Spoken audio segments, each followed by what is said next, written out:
FBI investigators process evidence at the Rancho Tehama Elementary School in Rancho Tehama Reserve in Corning, Calif, on Tuesday, November 14, 2017. Poor and so rural the bus only runs into town a few times a week.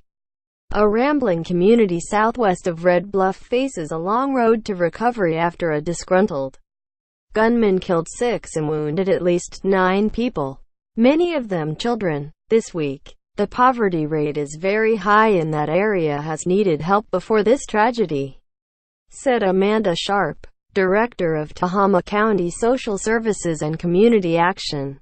This is only exacerbating the suffering people are going to experience. Nearly 20% of people in Tehama County, 12,000 of 63,000 residents, have incomes that fall below the federal poverty level. According to the latest American Community Survey from the U.S. Census Bureau, the median household income is about $41,000, compared to $64,500 statewide. For Rancho Tehama Reserve, where the shooter went on his morning rampage, those numbers are worse, with about 100 residents spread across 11.7 square miles. Its poverty rate spikes to more than 43%. According to census figures, the median household income is just over $27,000. That poverty is exacerbated by its distance from the nearest towns of Corning and Red Bluff, the closest places for stores, medical care and social services. Sharp said, without transportation, many residents are cut off from the outside world. Sharp said those factors mean the shootings have ramifications beyond the families directly affected. She points to the high number of kids at Rancho Tehama Elementary, more than 90%, who qualify for free meals. The school where the gunman, Kevin Neal, shot 2 children is still closed and won't reopen until after the Thanksgiving break. Nearly a week of unexpected time off. 2 women embrace outside Rancho Tehama Elementary School, where gunmen opened fire Tuesday, November 14, 2017, in Corning, Calif. Authorities said a gunman choosing targets at random opened fire in a rural Northern California town Tuesday, killing 4 people at several sites and wounding others at the elementary school before police shot him dead. None of those kids are getting breakfast or lunch right now, she said. Social services agencies and community groups are making food boxes to be distributed at the fire department next week so people can feed their kids, while county organizations and community groups reach out to the area. Those who were directly affected are turning to the internet. Families and friends of victims have started fundraising campaigns online to pay for medical costs and other expenses. Sheila Woods is one of those. On Thursday, she stopped by the Rancho Tehama Community Church to ask the pastor if he had any way to help her with gas. She said her son, 20-year-old James Woods too, was sitting at a stop sign Tuesday with his father when the gunman shot him in the face. Her husband was grazed by a bullet, also in the face. All they was doing was going to check the mail, she said. He's going to be okay. They took the breathing tube out of his mouth, the big tube. They put a track throughout his nose. They're going to start feeding him throughout his nose.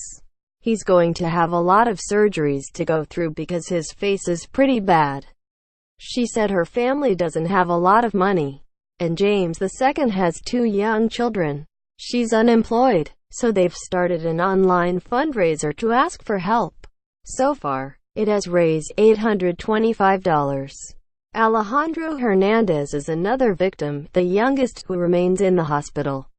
Hernandez, 6, was shot in the chest and leg at the elementary school and was airlifted to UC Davis Medical Center. His aunt, Benny Gonzalez, said Thursday he still needs a surgery to remove the bullet in his chest and he's in the same situation, not getting better. The family's fundraising campaign has raised more than $23,000. Sacramento resident Sissy Feidelberg has started an online effort to help pay expenses for her grandson, Gage. Gage was locked down at Rancho Tehama Elementary School and wasn't harmed. But Neil shot and killed the boy's paternal grandmother and his father, Diana Lee Steele and Danny Lee Elliott, who lived next door to the gunman. His mother died when he was about 2, according to the fundraising page. So Gage is now an orphan. He has had a tragic life for being only 7 years old. Feidelberg wrote, "My heart is broken beyond belief. My task now is to raise my grandson. That effort has surpassed its $10,000 goal and is now at nearly $20,000. Other efforts are not faring as well."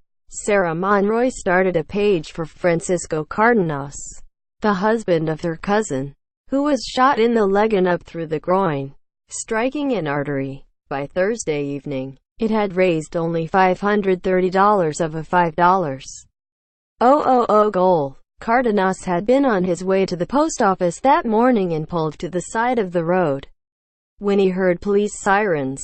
According to the campaign page, the shooter pulled alongside him and shot into the car. Cardenas fled on foot despite the injury and managed to escape.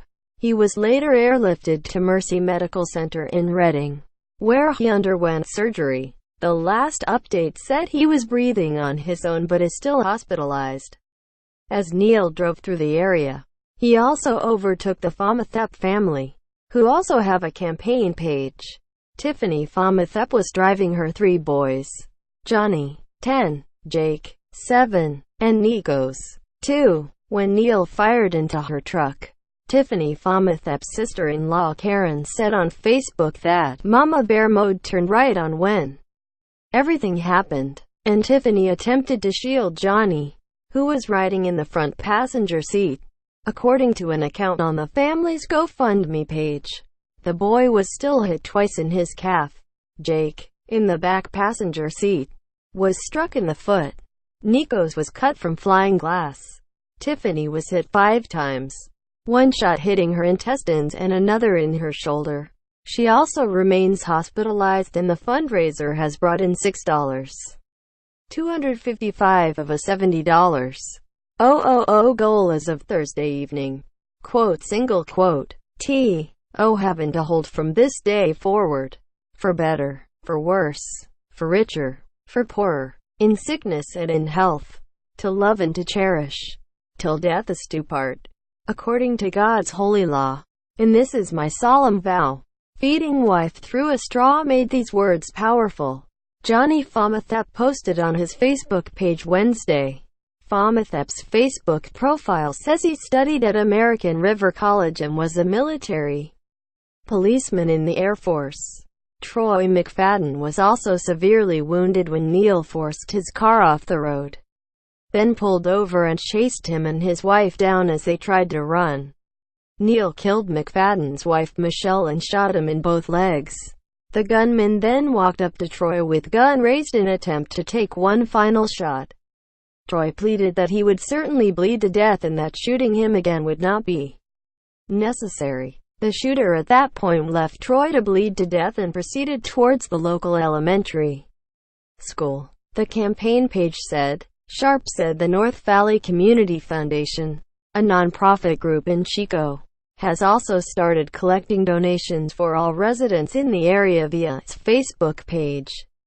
Counselors have already been sent to the school to help teachers and staff. And social service groups were at the Corning Community Center Thursday afternoon, where dozens of kids and their parents gathered to sign up for help. On Saturday, the community will hold a candlelight vigil, but Sharp said many people haven't really started to process the destruction to lives in the community. It's a little bit hard, I think. We're surrounded by mountains and golden grass and blue skies and clean air, she said. It is kind of surreal to have such a terrible tragedy happening in such a beautiful place. Sacramento Bee reporter Ellen Garrison contributed to this report. Anita Chabria, 916-321-1049. At Chabria.